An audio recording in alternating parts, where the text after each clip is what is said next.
Hey internet, so today I am coming at you with the most sort of chore-filled video that I have ever done. But this is a highly requested video, so if you're about to leave me a comment telling me how bored you are, this one is for the people who wanted it. So I really wanted to do this video myself for you because I just feel like this is not something that is often discussed on YouTube, and yet it is the foundation of a stylish life. Because if you buy the most expensive, luxurious, well-made, or just beautiful clothing that you can possibly find, if you take really shitty care of it, it is gonna look awful. So everyone needs to wash their clothes. Out into the internet, I want to put my tips for how to keep your clothing beautiful. My first tip is whenever you go to do those laundry baskets of clothing that you've amassed over the week, make sure you take a moment to separate everything out. And I feel like most people get taught this by their parents,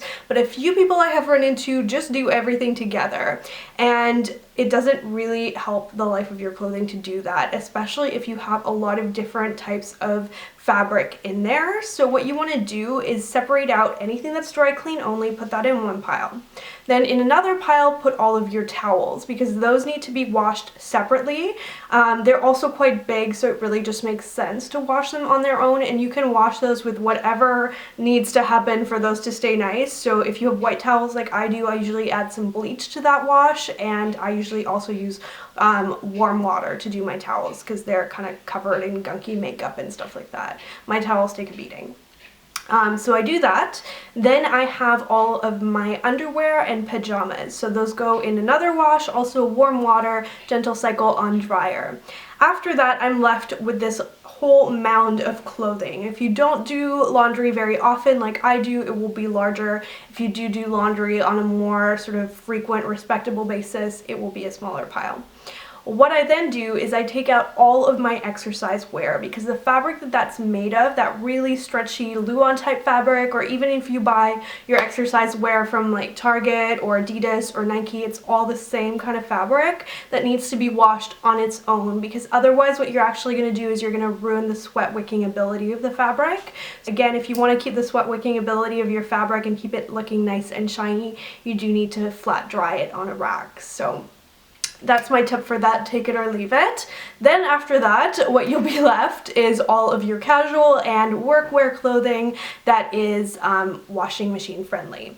So what I do with that is I separate it into lights and darks, and I do those as separate batches. For those batches, I'm sure to wash it on cool, gentle cycle, and no dryer. You guys, stop putting all your clothing in the dryer because it really is ruining it. You need to flat dry everything. The dryer is very, very harsh on your clothing, and I know it's convenient if you need to wear something right away. Like if you're traveling, sometimes I just feel so frustrated by that.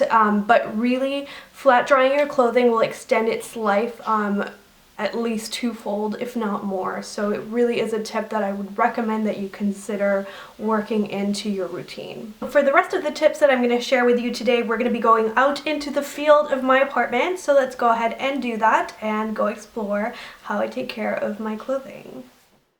So my first tip is that steaming is the new ironing. I feel like my T-Fal steamer was such an amazing investment because it saves me so much time and so many tantrums. I hate ironing. I feel like steaming is much more calming and effective. It takes a couple of seconds to go over something. I always use the highest setting. It's never damaged my clothing, and it really saves on my dry cleaning bill, because instead of dry cleaning something every time after I feel like it needs a refresh, I will give it a little steam clean, and it will really refresh it, make it look nice and crisp again. The little hanger trick you saw at the beginning of the clip is just a little hack on my part, because I feel like it helps to protect my fingers from the hot steam and the pressure from the back of the hanger that I'm holding against the clothing helps to just kind of go through and smooth all of the wrinkles out. It just makes it that much faster, and it's just an old hanger from a dry cleaning trip.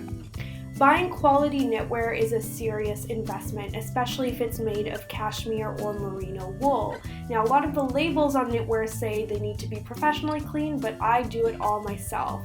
What you'll need for this is a sulfate-free shampoo and a simple little cheap Bic razor. So you can see what I do is around the arms and sides of my sweaters, I find I get a lot of pilling once I've had it for a while. All you need to do is hold it flat to make sure it's taut and run the razor going down the grain of the knitwear, so towards the bottom, and gently remove all the little pills. This works like a dream and way better than those little battery-powered machines that can leave holes.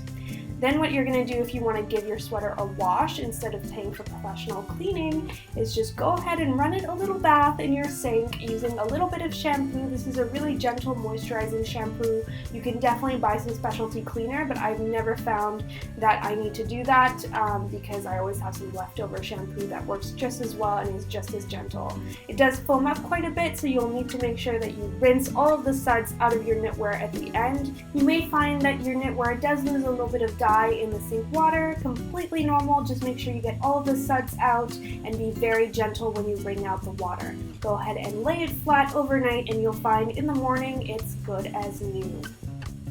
My third and final tip is for those of you who are traveling girls like I am, or maybe you're just in a hurry and you don't have time to steam. This Downy Wrinkle Release Spray is amazing. I really thought it would be a gimmick, but it's not. You have to spray quite a generous amount onto your shirt, but once it's on there, you can just go ahead and gently stretch the fabric and smooth it into place with your hands.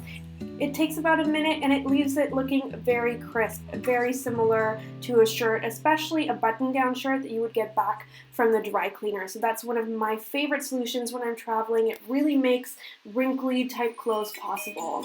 Thank you so much for watching this video. I hope you found it helpful. Let me know your little cleaning and clothing care hacks in the comments below, and give this video a like and subscribe if you'd like to see more practical real life tips.